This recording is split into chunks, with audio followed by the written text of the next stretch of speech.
I'm about to make pasta from scratch using just flour and eggs, and I'm about to make sodium carbonate in order to make ramen noodles. I've already preheated the oven to 250 degrees, and I'm going to weigh out exactly 100 grams of sodium carbonate.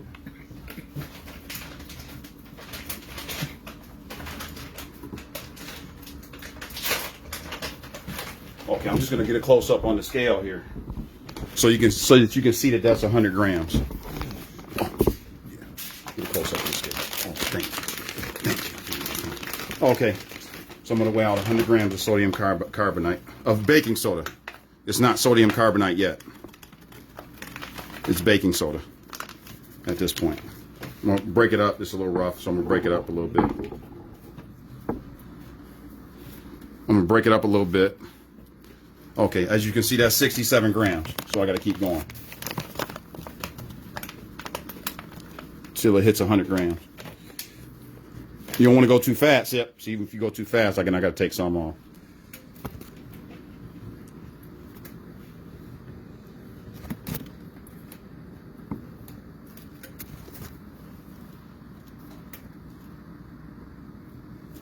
Yep, see, I'm taking it off, and it's evening out. 107 grams.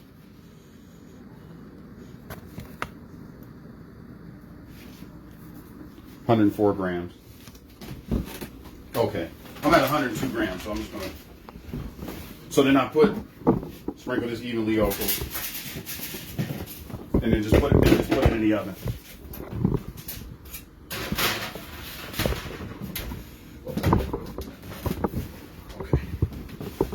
What I do is I start out with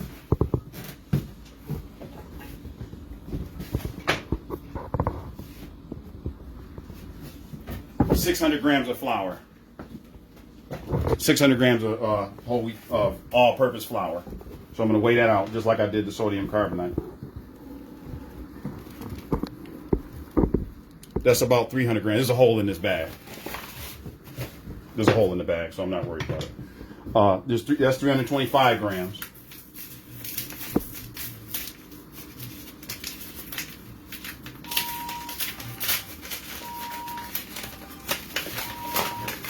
And then I'm going to be carefully dump it in there until it hits 600 grams.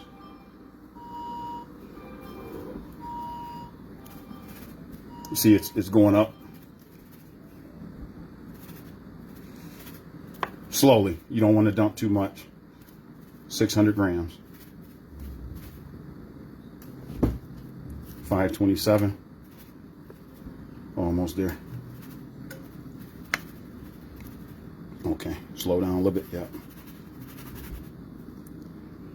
570. Slow down. 583. 584. Almost there.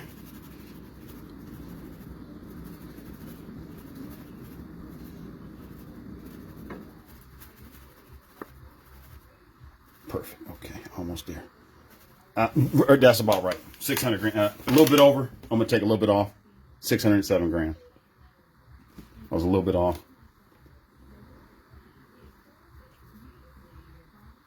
All right, that's cool. 601. 602, that's cool. Okay, so what I'm going to do is I'm going to take this flour and dump it on this marble rolling board. Okay. Dump it on this marble rolling board. Put the bowl down. And I'm going to use 600 grams. I'm going to use 1 egg per 100 grams of flour.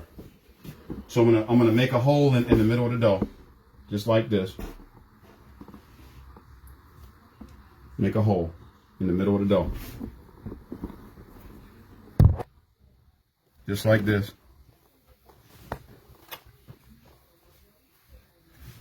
Nice even hole. Okay, then I'm going to crack 1 egg at a time. 1.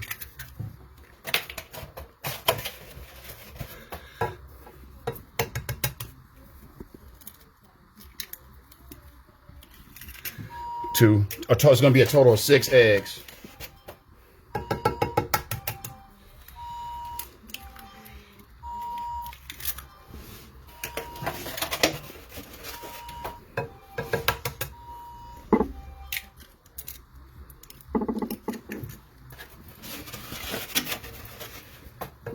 It says fit 5.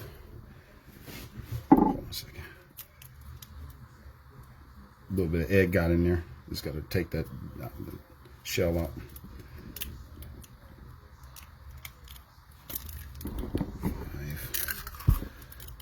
It's running a little bit, so I gotta. That's just because I didn't make the hole deep enough. I just got to make it a little bit deeper to accommodate that last egg, which I did. As you can see, 5 yolks there. Last one. Okay. Now, I'm going to take a fork. Break the yolks and the eggs very slowly. Beat it up a little bit. You'll be very careful when you're doing this. Beat it up a little bit.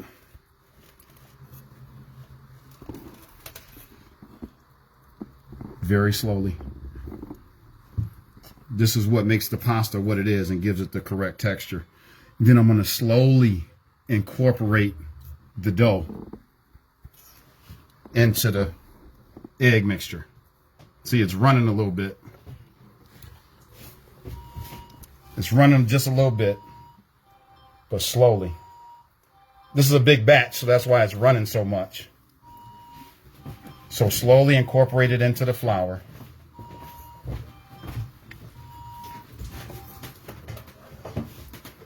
As I said, this is a big batch. So now I'm going to start doing it by hand. Slowly. Incorporate it into the flour.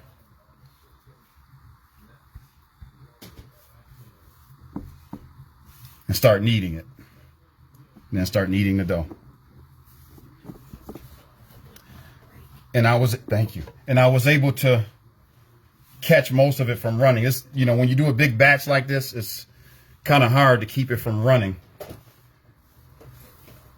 You know, if you don't dig the hole properly and you don't dig it deep enough.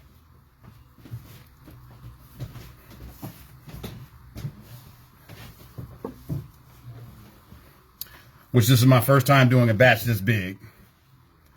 So.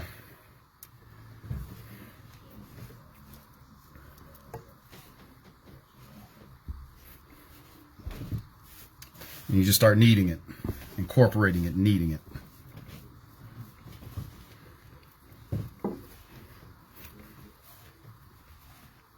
Kneading it together, yep. Thank you. Okay, I'm sure there is, Sharon. Okay, and yep, just slowly do that. Slowly knead it all together.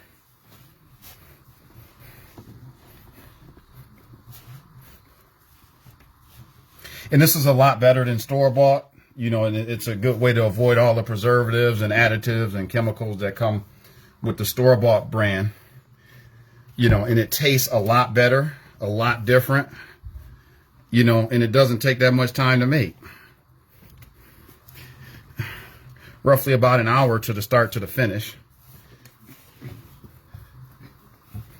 Thank you. I'll do it harder than that. Yep. And I just love, you know, being able to, the process of kneading the dough and making it form. As you can see, it's forming perfectly. It's forming absolutely perfectly. It feels really good to be able to knead this dough like this and form it into what you wanted it to be.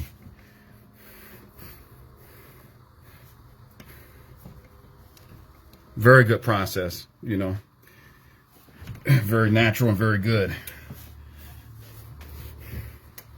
And again, you avoid all the chemicals and additives that the stores put in them, or that the commercial food processors put in them.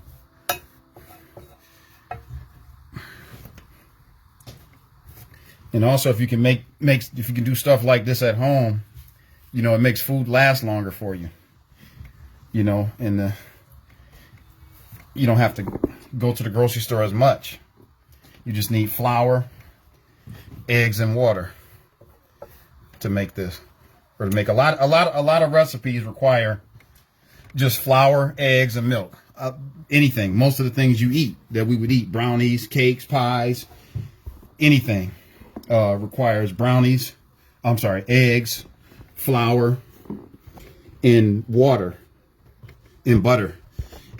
And when you make it at home, you know, you can kind of stock up. It's easier to stock up on butter and eggs and milk and not have to keep running to the store to get food that's already been prepared. I'm rubbing my hands to try to get to prevent as much waste from happening as possible. Prevent as much dough from going to waste as possible. And I'm using a marble rolling board here. This is the best rolling board you can get because it maintains a cool or cold temperature throughout this process. It maintains a cool temperature. That's perfect for rolling, and it makes the job a lot easier. And I also have a marble rolling pin that I'm going to use very shortly. See how I've just formed that perfectly. See how perfect that is? As I said, it's really good to be able to do this and watch this all come together and get it into this perfect color, perfect consistency. Thank you. Yeah, you got to put a little muscle into this. And I like the manual labor involved in this. Yep. Look at that. It's beautiful. Look at that. Perfect color, perfect consistency, perfect shape. And you're going to see how it comes out in the pasta. How easy it is and how good it is to make pasta with this. Even the coloring is perfect. See, like the golden brown coloring that we all know of spaghetti. Roll my sleeve. I'm going to roll my sleeve up a little bit. I'm wearing a long sleeve shirt here. Working, yep. And this same process is what's used to make pizzas. This kneading process of rolling and as you can see, it's kind of labor intensive, but in the end, it's worth it. You know, because you get a better product, it's more natural, tastes better, it's better for your body. You don't get all the chemicals in it. See how the dough doesn't stick to my hands? It's perfect. It's perfect consistency. Yeah, absolutely perfect.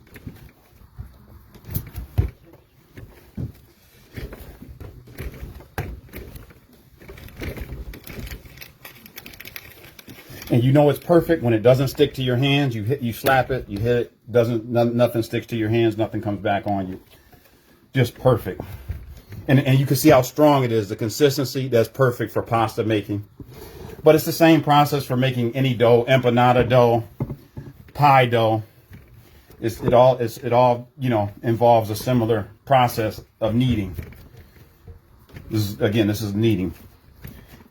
So you have to do this to make pretty much everything we eat. And as I said, it feels really good to be able to mold this dough into whatever size you want. It's a good feeling.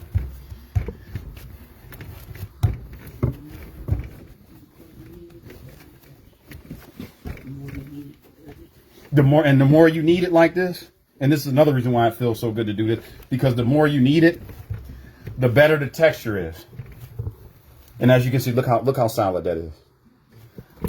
And look how that doesn't stick at all. Doesn't stick at all. Nothing.